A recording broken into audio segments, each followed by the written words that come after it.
Hello, everybody, and welcome to FourWheelTech for July 27th, 2025. It's Season 2, Episode 30. I'm MayorWatt. I run ohmTown.com, and along with the Sentient AI, who's not available today, we normally talk about 5 articles, so it's just me today. Bubbles on a Dipstick, a Bad Ignition Coil, the biggest discounts currently, is the risk worth it, and beat these tractor tires. Yeah, not the beat you're thinking about. Everything's powered by ohmTown.com. Go over there and check it out. Sign up, sign in, become a citizen where it's all news, no noise.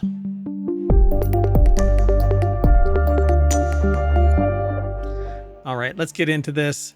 FourWheelTech is a automotive technology show. Talks about cars and people and places that are involved with the cars.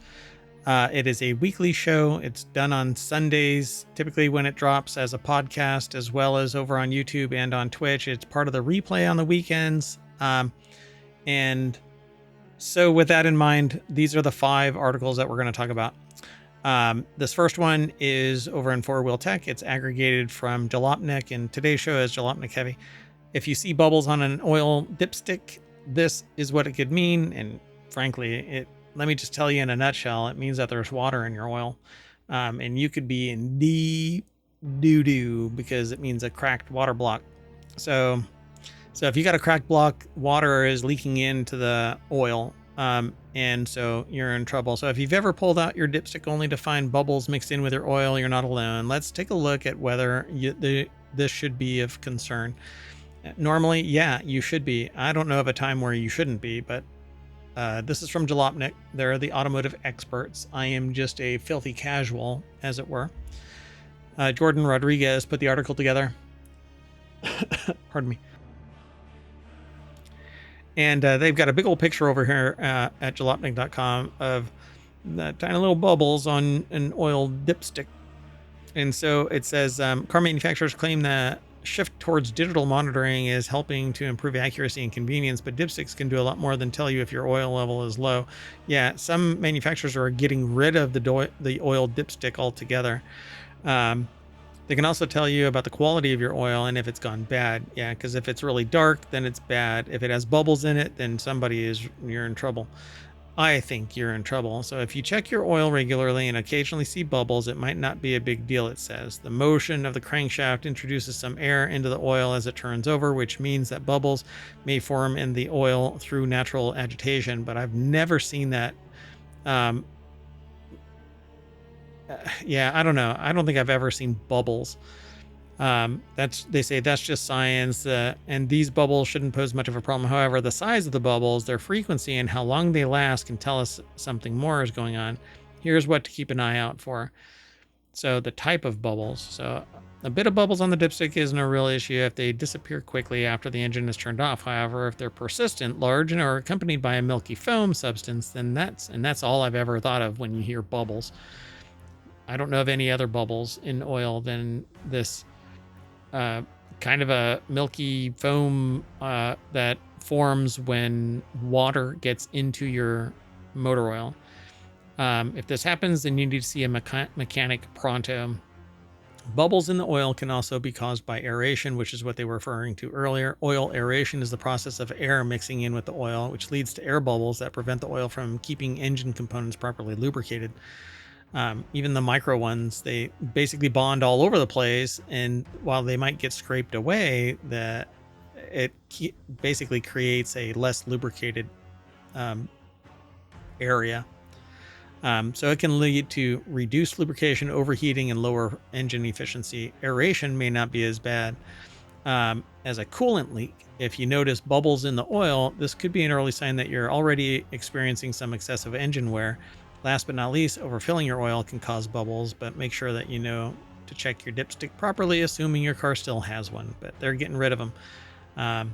It's an added cost, and they have to create a port for the dipstick to be in and blah, blah, blah. I think it's dumb. You're already doing that. If your margins are so damn low that that's costing you that much, there's something wrong with your business model, and maybe you're just too goddamn greedy. Next article is over on FourWheelTech. How to know your car has a bad ignition coil, and how much does it cost to replace? Spark plugs have been a pretty predictable lifestyle, but ignition coils can be harder to track. Here's how to tell if an ignition coil is on its way out. So Jordan A. Rodriguez put this article together, and it's over at jalopnik.com. There are several types of ignition coils, but most vehicles after 1990 come on coil and plug or COP design. This setup comes with an ignition coil for each spark plug versus one ignition coil attached to a distributor that activates all of the spark plugs in a rotation, and it spins and would break down regularly. So although most gas-powered engines or ICE internal combustion engines only generate 12 volts from the car battery, the ignition coil can get into the 20,000 volts before transferring it to the spark plug to ignite the fuel air mixture, which that's what happens in the cylinders. It compresses the gas and air, a spark ignites it and sends the cylinder back up. So how is or down and then back up as the other ones fire in order? Anyway. So this is how the spark plug and ignition coil work together to start the car. Since they go hand in hand, you have to have a mechanic check out your ignition coils when they change your spark plugs, usually around 80 to 100,000 miles. So when the dreaded check engine light comes on, it'll likely be the first sign that your ignition is faulty. However, since the indicator can mean multiple things, there are a couple of things to look out for. Are you having difficulty starting? It could mean that is just a dying battery or something else going on. If it's your ignition coil isn't delivering the electricity needed for the spark plug to ignite the fuel air mixture, then your car isn't going anywhere. So you try to start it and just nothing happens. But that could also be the battery. Could be a bunch of things. An engine misfire resulting from incomplete combustion could also occur when ignition coil is faulty. This is often coupled with a shaking motion and is probably the most severe symptom of a faulty ignition coil. It basically means that the engine isn't firing in the right order. So if you're having any of the issues, don't panic. You technically can drive with a bad ignition coil as long as it isn't too bad. It's temporary and should get fixed promptly. Luckily, it doesn't cost that much. They say prepare to pay about $300 for service and parts to replace the ignition coil by a mechanic, probably more than that. If the ignition coils are in an accessible spot, such as on top of the engine, then you could just pay for parts, likely $40, and install them yourself. But it seems like automotive engineers go out of their way to basically make you have to remove $2,000 worth of time to get to the $50 part, or $50 worth of time to get to a $2,000 part. No matter what you do, you're going to be out probably more money than you think. All right, let's keep going. This next article is over in FourWheelTech as well. These 5 new cars currently have the biggest discounts according to Consumer Reports. It's tough trying to find a good deal out there, especially on a new car. So what are these new cars with really good deals? Colin Woodard over at jalopnik.com put the article together. So I'm going to go through the fluff. I'm going to skim over the fluff really quick and just go right to the nuts and bolts of this. Mercedes-Benz C-Class is at 7%. The MSRP is $48,450. It's the Mercedes-Benz C300. Average transaction price is $44,877. The Subaru Solterra is down 8%. The Nissan Leaf is 8% off retail MSRP. Mercedes-Benz CLA is off 9%. The Volkswagen ID4 is off 12%. So the MSRP for the ID4 Pro all-wheel drive is nearly $50,000, $49,000.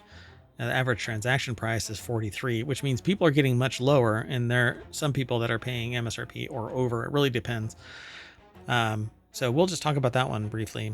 Like a lot of other cars on the list, the Volkswagen ID4 is about to be replaced by a new version that will presumably be better and more desirable. Still, while the current car still isn't the sportiest EV you could buy, it's got a pretty significant update for the 2024 model year that added more power and extra mileage. Some potential buyers might balk at the Pro's sub 300 mile range. It's 263, but I think that's still giving it the benefit of the doubt and some downhill and gravitational assistance. Let's keep going. The next article is over in FourWheelTech. These are the used cars that Jalopnik wouldn't take a risk on at any price. Some used cars offer deals that are simply too good to be true, and in some cases they are. They are too good to be true. Here are 11 cars that Jalopnik wouldn't take off anybody's hands. Sarah Bloomfield over at jalopnik.com put the article together. So how to know when a used car isn't worth, well, do some research. Certain car brands seem to nail it every time with idyllic vehicles that perform well and last forever. And then there are those brands that, well, you probably don't want to mess with. Anything Dodge, really, I think. 2002 Dodge Ram 1500. They would not take that. When new, you could pick up a 2002 Ram 1500 for a starting price of just under $20,000. In today's market, it's going to sell for around $5,000 depending on its condition and mileage. But use caution if you choose to buy a 2002. Better year models for this typically powerful truck are 2014 and 2015. Ram really had it dialed in during the mid 2010s. They're expensive to repair, though, relatively, I suspect. The 2006 Chrysler 300. I've always liked these cars, depending on the front end design of it. So many of the 300 engine problems start right out at the time the car hits about 80,000 miles. And this means that a 2006 Chrysler 300 might not even make it to 100,000 miles before it starts causing trouble, making it a big risk for the used car market. Faulty Takata airbags are also an issue with this sedan, as the car was part of the worst safety recall in history. So I wouldn't buy it simply because of that, unless they paid for it to be replaced. The 2006 Ford Explorer. Oh, I got that so wrong. The 2006 has seen serious consumer complaints regarding transmission problems. Shifting the Explorer is rough, and the gearbox can fail completely, leaving you stranded. Radiator leaks are another common complaint. If you're shopping for an Explorer, avoid the 2002 because it has even more complaints about the transmission problems than the 2006, and this is the 2006 we're talking about. So a better option would be the 2018 or 2019 model, as those Exploders have fewer complaints and are generally considered to be of higher quality. Wow. 2009 Dodge Journey. The 2010 Mazda 3. Well, that's too bad. I like Mazdas. Mazdas are often seen as sporty and fun alternative to Toyota and Honda. Most used Mazda 3s have a wonderful choice for a new driver looking for a compact hatchback that has top-notch fuel economy. However, you may want to avoid the 2010 Mazda 3 as it's widely considered a clunker. One major complaint was that the clutch for the manual transmission fails, so I don't really care because I don't like driving manuals anymore. Not unless it's automatic with paddles. Before it goes out completely, the transmission can also make a grinding noise and difficult to shift into second gear. Not only is this an issue convenient, but it can potentially cause an accident. Another significant issue is the interior build quality is lower than that of previous or later year models. How about the 2011 Jeep Grand Cherokee?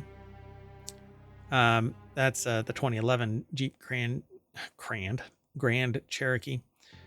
This model Jeep is also prone to engine stalling. Its wiring issues could lead to fires. The totally integrated power module is another common problem that creates issues with all of the Grand Cherokee's electrical components. Let's move on. The 2011 Ford Fusion, the 2012 Fiat 500. How can a small car like that? So the 2012 Fiat 500 issues can start early. So if you're looking for a used car that'll make it to 200,000 miles or more, this one probably isn't it. There have only been 3 recalls so far for the 2012 Fiat 500. The line didn't last long and was discontinued in 2019. Maybe the newer electric Fiat 500e will win over more fans than its gas-powered sibling. Only if it's an EREV, extended range electric vehicle, and or has a hybrid motor in it. 2013 Nissan Altima, 2014 GMC Sierra 1500, the 2015 Chevrolet Colorado, and that's what rounds out that chart. So research will tell you that the 2015 Colorado also has more recalls than this 2016 model, further cementing its place in this list of used cars that aren't worth buying. Okay, well, that's it for that article. Let's go on. Our last article is over in FourWheelTech as well. Yes, some tractor tires really are filled with beet juice. Here's why. Out in the fields, farmers are consuming beet juice by the gallon, but they're not guzzling it. They're putting it into the tires of their tractors. The article by Brittany Crow is over at jalopnik.com. And it says here that beet juice, branded under several different names, has been used for over 25 years as a liquid ballast in tractor tires to add weight, improve traction, and lower the center of gravity for better stability. The dense liquid is pumped into tires to give farmers better control when working on uneven terrain or even hauling heavy loads. Since beet juice is heavier than water and won't freeze in sub-zero temperatures, it's especially popular in colder climates. Before anyone asks, the beet juice used in tires isn't the same you drink to get more antioxidants in your diet. This beet-derived liquid tire ballast is a byproduct of sugar beet processing, so it's not only highly effective but sustainable, giving new use to a substance which normally only be waste. This isn't a new trend. Scientists in Bavaria have tested out ways to use pickle brine to clear snowy roads, and in some northern U.S. states, crews are clearing their roads with a natural mixture made from the humble beet. So they're just going to beat the ice. There are several less expensive options for liquid ballast, but beet juice stands out as from the crowd for a few reasons. It doesn't freeze. It doesn't have calcium chloride. Beet juice is far less corrosive. Safer for both the equipment and the environment. It's a win-win for farmers who want to extend the life of their tractors without sacrificing performance. So it's pretty cool. But that's it for the show today. And sorry about that. I hit that button way too soon, but I'm going to call it and we'll see y'all later. Bye-bye.